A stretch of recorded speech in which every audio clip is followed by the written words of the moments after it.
let's wrap this up with one last look at the celestial sphere model. This is the Earth's globe model.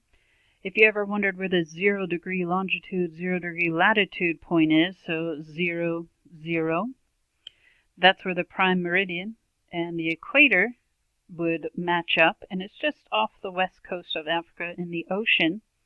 If you were to do the same thing with the celestial sphere, so let's orient you here. Earth, this is the ecliptic. Here's the celestial equator, your 1 hour, 2 hour, 3 hour on the celestial sphere, and then your right ascensions and declination. We have ourselves this point right here, where the ecliptic crosses or intersects the celestial equator. That point right there is the 0 hour, 0 degree mark. That's kind of the beginning point. Now that's the beginning point for human calendaring, for us to recognize the 4 seasons. And this point happens to be called the vernal equinox, or what we might think of as spring. And across here, 12 hours later, and I don't mean 12 hours as in 12 hours from now, we mean the lines of declination, 12 hours. This one right here, this is your autumnal equinox, which we would call fall. And then the 2 extreme points are the solstices. This one up here for northern hemisphere, sun above the celestial equator on the ecliptic here, that is going to be our summer solstice. So of course, summertime. We're here for northern hemisphere, that is going to be the winter solstice.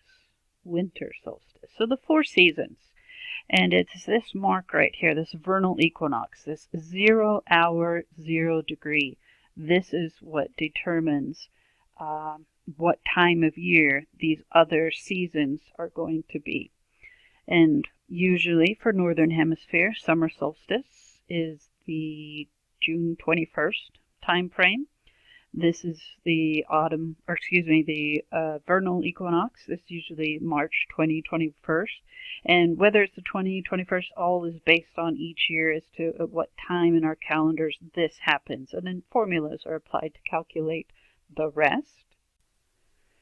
I mentioned earlier, if you were to watch the sun as it traces out its path across this ecliptic, I'm going to throw it back to an image we showed you earlier in the course. This is the path that the sun makes.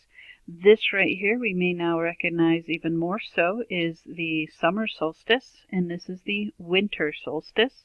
And right here, these 2 equal points, if we go back here, these equal points in the sense that they are both points where the ecliptic and the celestial are intersected.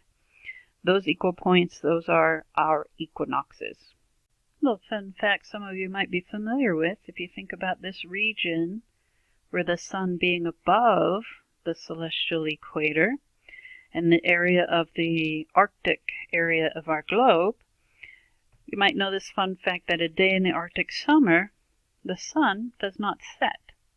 And that's because the way in which you look at the Earth and the sun in this high extreme point. So in the summer, you're not going to see that sun ever set or necessarily rise.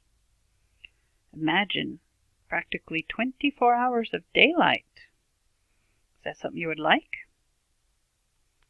For my math friends, be the y function of x, sun here, sine sun function. I have a friend of mine who lived in Alaska for a lot of years, and she would send me images. And this one, as you see here, is the 26th of July at 10:47 p.m. at night. Yes, that's at night.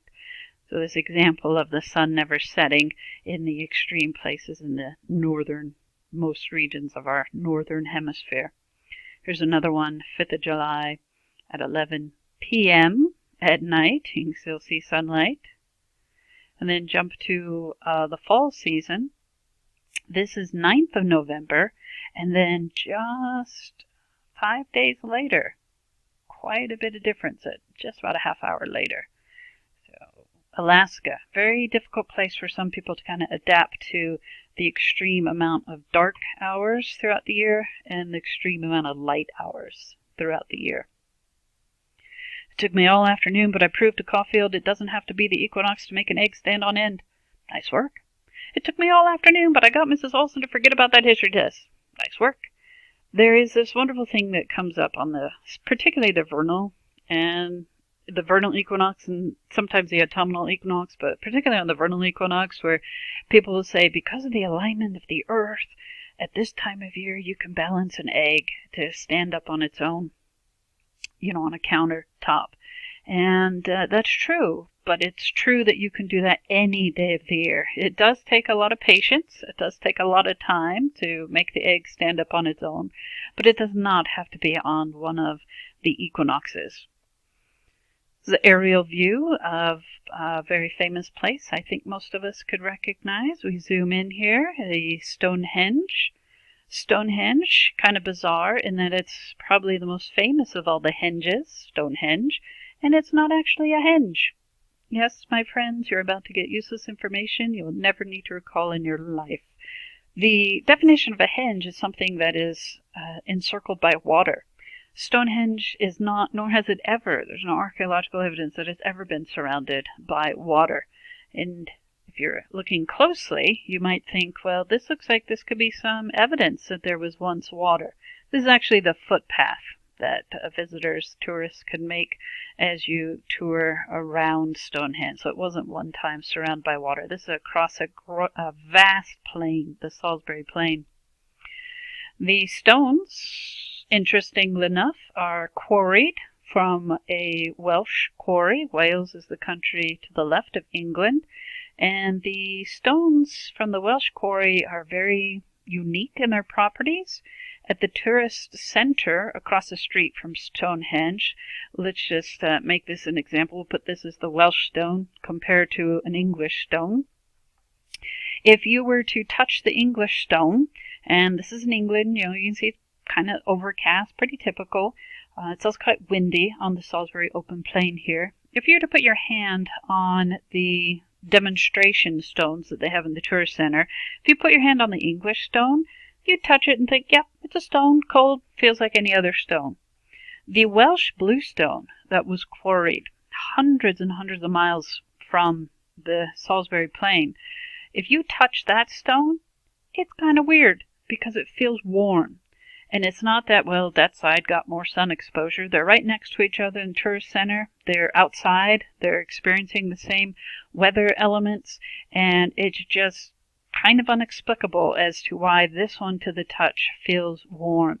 So the Druids who built Stonehenge and who own, if you will, Stonehenge, you can have birthday parties and celebrations at Stonehenge. You just have to book it in advance. So if you want to celebrate your 80th birthday at Stonehenge, probably book it today. But the Druids have first rights to celebrations and ceremonies. And the Vernal Equinox is a big time of celebration for the Druids at Stonehenge. This is a computer rendering of how, based on the archaeological evidence, it is thought that Stonehenge originally looked. And what the purpose of Stonehenge is most likely an astronomical calendar.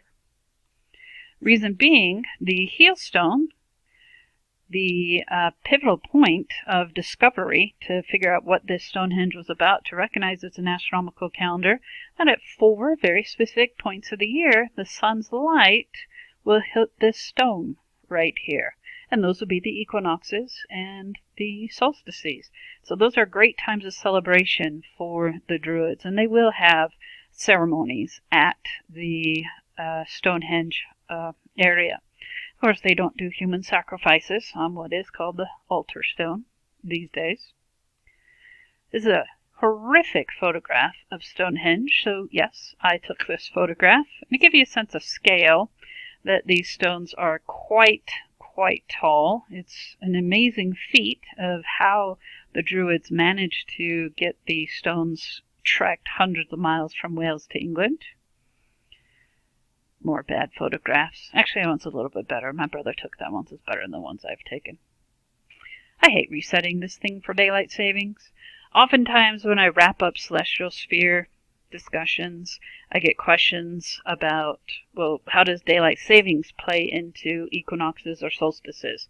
So we're going to turn it over into the hands of the great V-Sauce, and he's going to guide you through the daylight savings. And as I go to change slides to play that, think in your own mind. All right, what is the astronomical reasoning for daylight savings? And as you watch the clip, attend to that thought. What is the astronomical reasoning for daylight savings?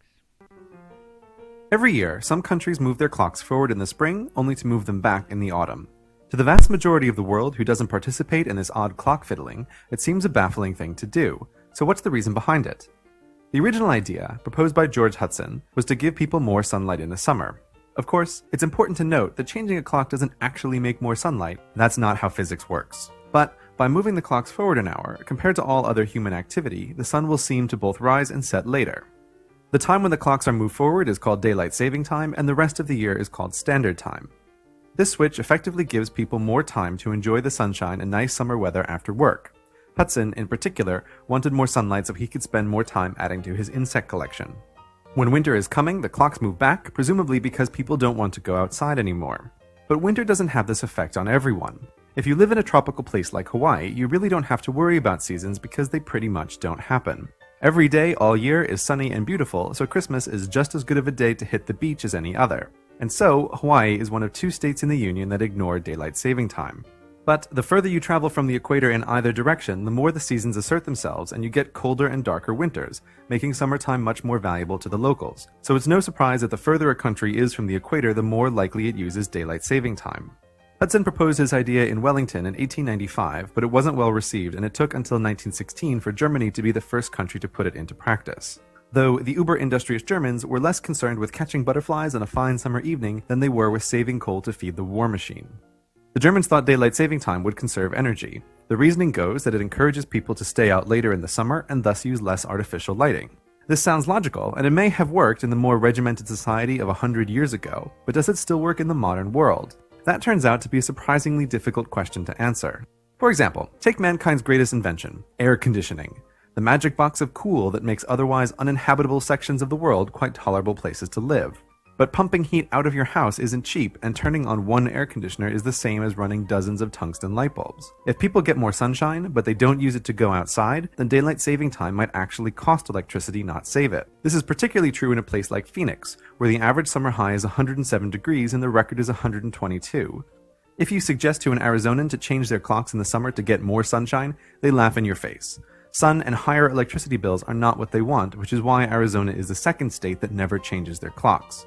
Another problem with trying to study daylight saving time is rapid changes in technology and electrical use. As technology gets better and better and better, more electricity is dedicated to things that aren't light bulbs, and the lure of a hot, sweaty, mosquito-filled day outside is less appealing than technological entertainment and climate-controlled comfort inside. Also, the horrifically energy-inefficient tungsten light bulbs that have remained unchanged for a century are giving way to CFLs and LEDs, greatly reducing the amount of energy required to light a room. So even assuming that daylight saving time is effective, it's probably less effective with every passing year. The bottom line is while some studies say daylight saving time costs more electricity and others say it saves electricity, the one thing they agree on is the effect size. Not 20% or 10%, but 1% or less, which, in the United States, works out to be about $4 per household.